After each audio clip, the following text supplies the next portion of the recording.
because I have it called into low orbit here, it shouldn't take too long to leave the atmosphere, especially with the thruster capabilities on this particular ship. These smaller ships orbiting my freighter here are frigates. I've managed to recruit a handful of frigates for sending out on various missions in order to get stuff for me. You can look at that a little bit later. This freighter's got a pretty interesting shape. I have it colored to be sort of red and black. But what we'll do is we'll dock. I'll go and real quickly walk through the stuff that I built on the freighter itself.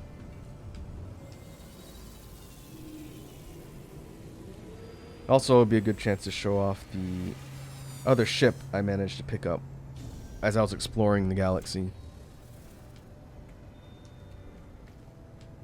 The primary one I've been using is, again, the Najarala.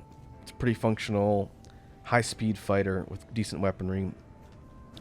The other one I was using for a while is over here in the distance. This is the Zamtrios Mark II. This one is more of a hauler type ship. I have it geared and it's similar to the Najarala with its thruster capability and its ability to jump long distances, but this one only has photon cannons and a bit more defensive options.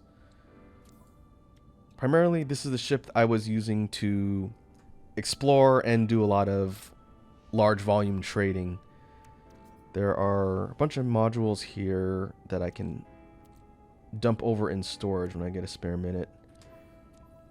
But when I don't need to worry too much about running into hostile ships, or I want to primarily focus on moving large quantities of materials, I'll switch to this one.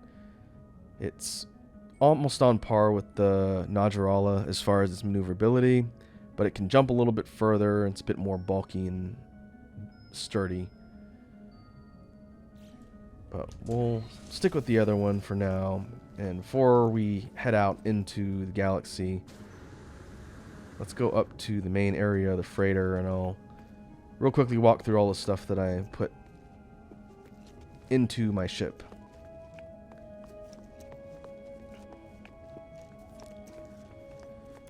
Up here, heading towards the bridge, we've got a couple fleet command stations for coordinating missions. We just had a couple return from a voyage, and we can see how they did. This was a trade expedition, and it looked like we pulled in a decent amount of units. Almost 1 million. We did get storage augmentation module, which is what I've got over in my ship here. These are used to upgrade the storage space on a freighter.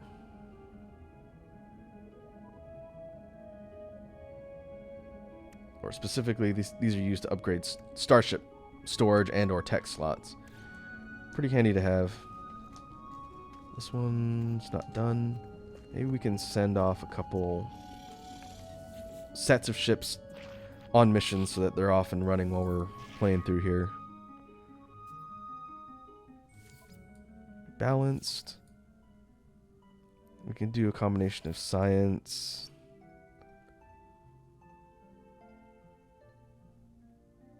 Let's see, exploration, combat. It looks like I have one more terminal that I missed that I need to go and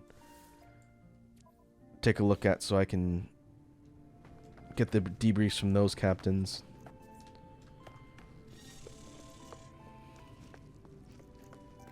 That one is right here on the end. Yeah.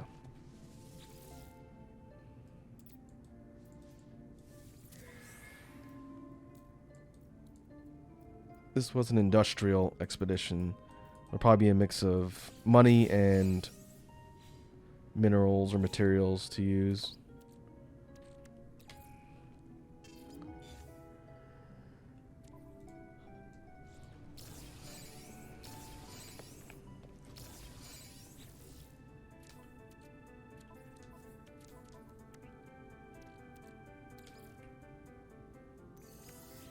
Okay, if we head around on the main level of the ship towards the storage area, I started building a little bit here to sort of utilize this ship as a mobile base. But all of these rooms here on the side are the storage unit containers. And each one has a different inventory of things that I've been shuffling over to store and get out of the way. So there's, I believe, 9 in total. I think I have all the ones that you can unlock installed here. And they vary in different storage types. But overall, if we take a look at our freighter's layout, up here is the general tab, the technologies here, and then the storage containers installed on the freighter are here, which is handy. I can cycle through all the ones in the list and then drop stuff into its respective category. All the exocraft upgrades I'm dumping here. If we flip over a couple pages, we've got the Starship repository here. All of the different Starship modules I pick up on space stations or get as rewards, they all go here and they'll get plugged into whatever new ship I acquire down the road. And yeah, that's pretty much it for the ship. I don't spend a lot of time on here as I'm usually flying between zones and planets. But overall, it's nice to be able to call this thing into close proximity to a planet, then jump up over to the main hold of the ship and transfer items or check up on the expeditions. I'll definitely be doing more with this area at some point once I figure out how I want to utilize all this space. Because I'm using a maxed out ship or freighter, I don't see the need to go and look for a higher class one right now. That might be something I look at doing later. But for now, the maxed out storage slots on this B-class freighter will do more than serve our purpose. What we can do now is head back down to the ship. I'm going to switch back to the Najarala here. We'll leave the Zamtrios here.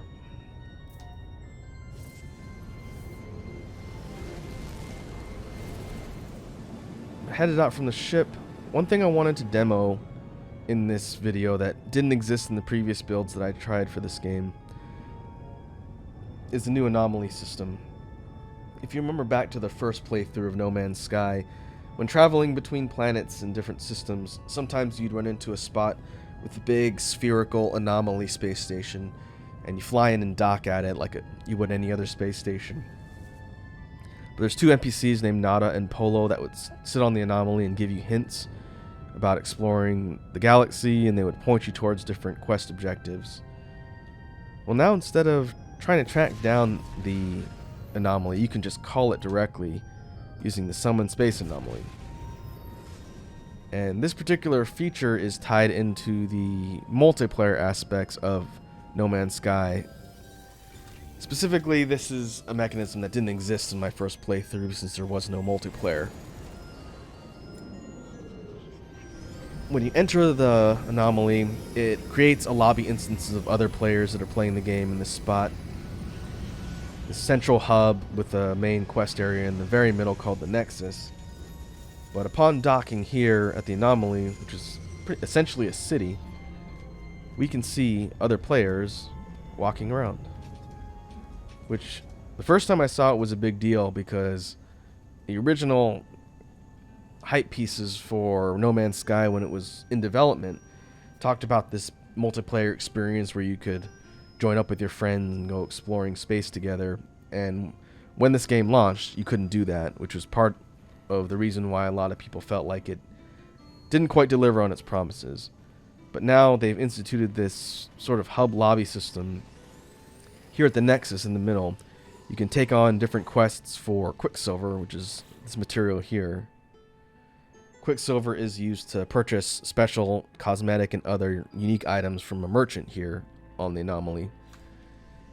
So what I wanted to do after flying in here and docking, is do a quick run through of all the things to see here, because there is a decent amount of things to see on the station, and it pays to keep coming back every once in a while. If you go over here to the Quicksilver Synthesis Companion, this is where you'll trade in your Quicksilver for various special items. There are environmental or home decorations. There's specific information in cosmetics and how to unlock different designs and patterns and equipment that you can use on your character. Again, these figurines are decorations, I believe. There's custom colorings for your ship. More environmental decorations. And down here, towards the bottom, or middle, towards the middle, we have an item called a Void Egg. This thing is tied to a series of quests that you have to go on that take a little bit. But once you complete them, it'll hatch into what's called a living ship. These are something that were introduced in one of the recent builds earlier in the year.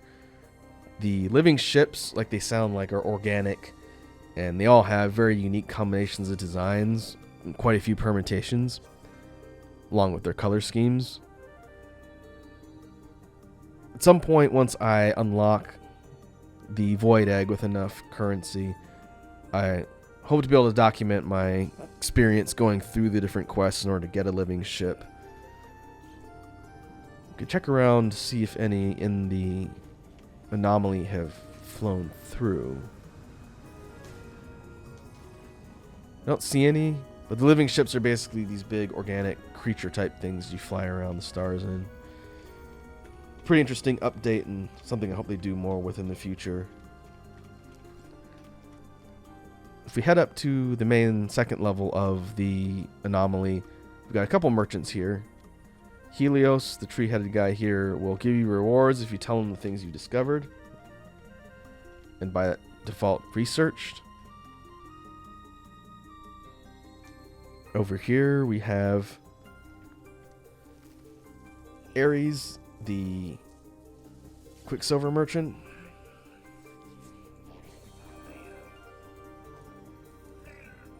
You can trade different items to this character for rewards. If you go to purchase upgrades, this person sells a lot of different tech, ship, suit, and exocraft upgrade things, but I usually don't buy them unless they're S tier.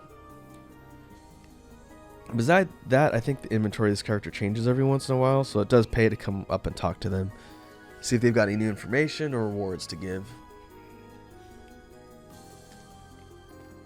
This character runs a cooking facility.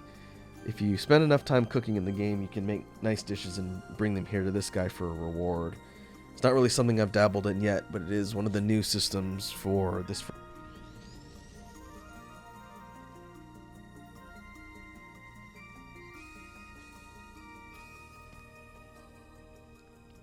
That's an appearance modifier. And what we'll do is continue our tour through the Anomaly. These two NPCs are characters you can talk to for dialogue options.